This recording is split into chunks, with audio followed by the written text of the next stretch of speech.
The AI-powered consumer is going to take out more real estate agents' jobs than the AI-powered real estate agent ever will.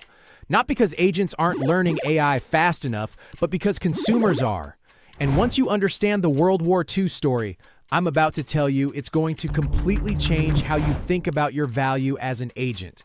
In this video, I'm breaking down why most agents are pouring all their energy into the wrong 90% of their job, and what the actual 10% is that AI will never be able to replace. Let's get into it. AI for real estate agents. So, in a world that's getting more and more automated by AI, what is it about you that's truly irreplaceable? What's your secret sauce? That's what we're going to dig into today, finding your unique human 10%. You know, the whole conversation around AI, no matter the industry, it pretty much sounds like this. On one hand, you've got people like Nancy Tallman who are confident saying, hey, the human touch, you just can't replace it. But then on the other side, you have experts like Alan Dalton, and he's saying, look, AI isn't going to replace you, but it is going to create a huge gap between the pros who get it and the ones who don't. But what if they're both kind of missing the most important piece of the puzzle? Yeah, to really figure out where we should be putting our energy, we actually need to step away from all the tech talk for a second and look back to a really brilliant lesson that was learned under the incredible pressure of World War II. And the key idea here is something called survivorship bias. It's this mental trap we all fall into where we make big decisions by only looking at the winners, right? The success stories, the things that survived, and we completely ignore all the failures, mostly because, well, they're not around to tell us what went wrong.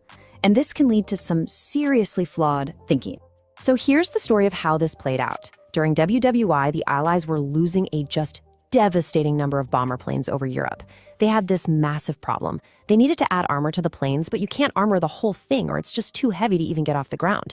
They had to be smart about it. So the big question was, where do you put the armor?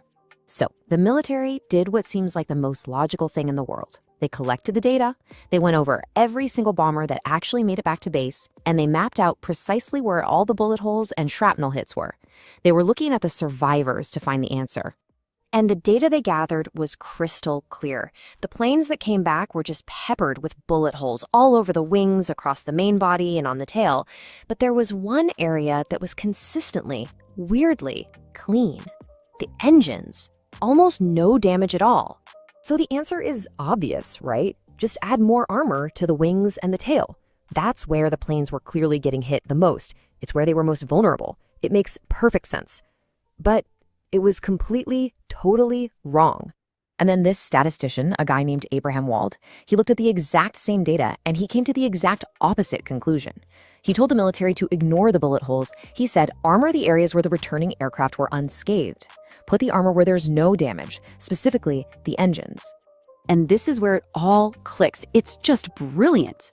Wald realized the military was falling right into the survivorship bias trap. See, the bullet holes on the planes that came back didn't show the plane's weaknesses. They showed where a plane could get hit and still survive to fly home. The reason they never saw bullet holes in the engines of the survivors was simple. Any plane that got hit in the engine, well, it never came back. The most critical data was the data they couldn't see. It's a really cool piece of history for sure, but what on earth does it have to do with you and your career today, with AI? Well, it turns out it has everything to do with it. Because right now, almost everyone is making the exact same mistake the military did. We are all looking at the wrong bullet holes. Think about it. All the advice you hear right now is learn how to use AI, learn prompt engineering, learn the tools. And look, that stuff is important, don't get me wrong, but focusing only on that is like adding armor to the bullet-riddled wings. It's what everyone who's surviving the AI transition is doing. It's what's visible. It's necessary, sure, but it is not the thing that's actually going to save you. The real, lasting, game-changing advantage is armoring your engine. It's about figuring out and doubling down on the core, irreplaceable human skills that AI just can't touch. Those are the skills that, if you lose them, your career doesn't make it back to base. So let's get specific. What is your engine? Let's break down the skills that AI really can't replace. You know, some recent research from the AI company Anthropic actually gives us a really big clue. They found that while, yeah, some white-collar office jobs have a high theoretical exposure to AI, a full 30% of workers in the US are in what they call zero-exposure jobs. And these are jobs built around things AI just doesn't have: a physical body, sensory judgment, real-time, in-person interaction. So your engine is made of skills like these: real emotional intelligence, the subtle art of negotiation and persuasion, that hyperlocal, on-the-ground knowledge you can only get from experience, solving a messy, unexpected problem on the fly. You know, that sensory judgment, like reading the room or just knowing quality when you see it. And maybe the biggest one of all, building genuine human trust and connection. AI is making a lot of the technical stuff way, way easier. And that brings us to a fundamental truth about value. Once a task becomes so easy that pretty much anyone can do it, it's just not a valuable skill anymore. You have to move on. The skills that make up your engine, they're the exact opposite of easy. And that's why they're your new currency. Let's just zoom in on one of those for a second. Emotional intelligence. And this isn't just about being nice. It's the critical skill of guiding someone through the anxiety, the stress, the excitement that comes with any huge life decision. Buying a house, launching a company, you name it. A chatbot can spit out data all day long. It cannot provide real empathy. It can't be a guide on that emotional roller coaster. Okay, so how do you actually put this into practice? It all comes down to finding your 10%, that core of what you do that is uniquely, deeply human, and then armoring it for the future. Here's the simple way to think about it. Step 1, figure out the routine 90% of your job, the paperwork, the first drafts, the data crunching, and let AI help with that. Step 2, get absolutely obsessed with developing that special 10% that requires your human insight. And step 3, use that focus to totally shift your role. Stop being just a facilitator of transactions and become a trusted, indispensable consultant. That's the number, 10%. That's what really matters. Not the 90% that's going to become a commodity, but the 10% that is your engine. That is your advantage. That is your future. So I'll just leave you with this one question. Forget about all the bullet holes everyone else is looking at. Take a hard look at your own career, your own skills, and ask yourself, what is my engine? What is my 10%? Look, guys, I hope you aren't taking this as me saying, don't learn AI. Like, did anybody think about it that way? Or I said, like, don't learn AI. That's not what you need to do. Because I see some people saying like, oh, it'll never replace agents. Because I talk to people. They can't zoom out and see the picture, right? So some people who say 90% of tasks can now be automated by a computer. You're like, oh, crap, what is my value? Really identify what is your 10%. Because I want you guys to think about things matter. And the frame we look at this matters, right? Who here really enjoys doing admin work behind a computer as part of your job? So we might be saying, oh crap, 90% of our job will be done by AI. It's the 90% that nobody likes to do. So now you get to focus on the 10%. Focus on talking to people. And again, like the video said, this doesn't mean ignore AI. No, we have to learn how to automate and work with AI to help facilitate that 90%. But that means really identify what is your 10%. What is it that you really do as a human in the process? That is the difference. And you know, I want to address another video. I want to address this video and give you guys a frame because, again, I believe you get what you think about most of the time.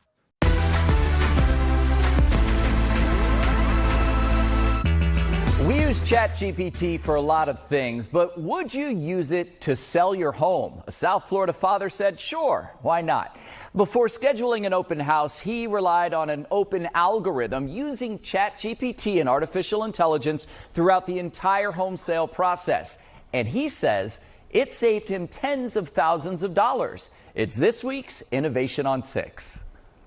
So this is the house. We're really going to miss it. After 15 years in his Cooper City home, Robert Levine decided it was finally time to sell. But instead of contacting a real estate agent, he turned to the power of the prompt.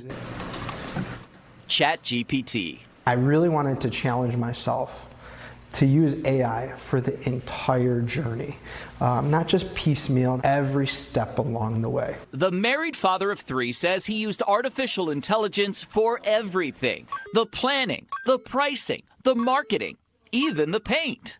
We repainted a couple of rooms in the house because ChatGPT said that's where you're going to get the biggest return on investment. The most important thing it did for us was build out a timeline. Here's when you need to start packing your house. ChatGPT helped Robert design the marketing materials like his open house handout and the online listing, then told him how to get his home listed on the MLS, the multiple listing service, scheduled his showings, and suggested the best day to list his home. We ended up listing on a Tuesday. Turned out to be terrific timing. And I think within the first 72 hours, we had 5 offers on the home already, which was tremendous. The Levines still held the open house scheduled for that following Saturday, but by Sunday morning, 5 days after listing their home, they had a signed contract. A contract generated by, you guessed it, ChatGPT. It's exceeded our expectations. Robert did hire a lawyer to review the contract and other legal documents, but other than that, his AI assistant did all the heavy lifting. So I'm gonna pause it there. Here's what I'll say about this, guys. It's a for sale by owner, right? Like, you might say, oh my gosh, everyone's gonna, dude, this is just a for sale by owner who used AI, period, right? How we think about things matters. Some will, some won't, so what, right? Some will list for sale by owners. Some won't list for sale by owners. Some what? So what? Find the people who will. Put yes in the chat if you guys have heard this phrase. AI won't replace you. An agent using AI will replace you. You probably could have already even said that, like finished the statement, right? Yes, we've all heard this, right? I really don't believe that to be true. I really don't. You said it. Yeah, I said it a while ago, and I've switched my stance since then. Last year and a half, I've switched this. Because here's what I will say, right? The more I've studied this, the more I understand it. I'm going to go back to that quote that I said, that the video said earlier. The moment that something becomes so easy that anyone can do it, it is no longer a valuable skill, right? And here's what I'll say. AI is making things infinitely easier, right? It's making things infinitely easier to do. And agentic AI is just going to make it easier and easier. So I will say this. Like the agent using AI, I firmly believe the AI-powered consumer will take out more agents than the AI-powered agent. Here's what we are going to do. I'm going to share this in the chat here with you guys. It is a simple prompt, and all you got to do is copy and paste this, and it will help you write your personal anthem, right? So here's what we got to do. You copy and paste it in ChatGPT, and it will start asking you these questions. First, what drives you? Who are you doing this for? What does winning look like in your life, your business? And what do you want people to say? 2, what are your habits, beliefs, or rituals that make you feel like the best version of yourself? 3, what is your financial or life milestone that would make everything feel worth it? And then what style do you want for this? So if you copy and paste this, it'll just start asking you questions. And then you fill out the questionnaire. And at the end, let's see. At the end, what you are going to do, I'll just say just for the principle of this, don't say this, fill out the questions, a song based. I'm just going to say this so I can walk you through the process. Actually, you know what? I'm not going to do that. Here's what I want everybody to do. Copy and paste this prompt into your ChatGPT. Answer the questions until you get your song. So now that we have our song, right? We have our song. And next, what you need to do is you need to copy the song, right? Now, I'm not going to ask you to go karaoke, Mark. I know Mark's like, man, but I love karaoke. No, I'm not going to ask you to go karaoke and have to sing it. You're going to copy the song and go to a place called Suno.com. Suno.com. Inside of Suno, right? This is what it'll look like. Suno.com. You click on this create button. And you guys can get started on this place for free, right? There's create over here on the left. And yours should be clicked to advanced here. But you copy and paste the lyrics where it says lyrics. And then in style, so it says style, I usually ask ChatGPT, give me 3 genres for this song. So I get my styles from ChatGPT, right? Makes it easier for me. So I'll do cinematic hip hop. I'll do motivational trap, modern rap. That's just what it's saying right now. And then I'll do epic inspirational pop. So this is what it's telling me to do based on that. And then what you need to do is hit create. And then here's how it looks. Let's see. What is it? Oh, it's still creating. And once it's creating, here we go, guys. It gives you two options. And that's how easy it is to create your custom song.